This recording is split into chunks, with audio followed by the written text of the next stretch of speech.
This planter combines two of my favorite ways to grow, vertical and hydroponic. The material is ceramic, which is composed of several types of natural clay and minerals. I decided to grow a mix of chia and alfalfa seeds. When soaked in water, chia seed can easily attach to the surface.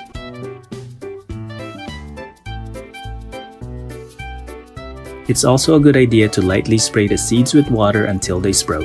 Once the water is added, it is slowly absorbed and releases just the right amount of moisture. To keep the plants healthy and strong, you need to add nutrients. You can either use a proper amount of liquid nutrients and add it to the top, or dissolve fertilizer in water and spray it directly onto the plant roots.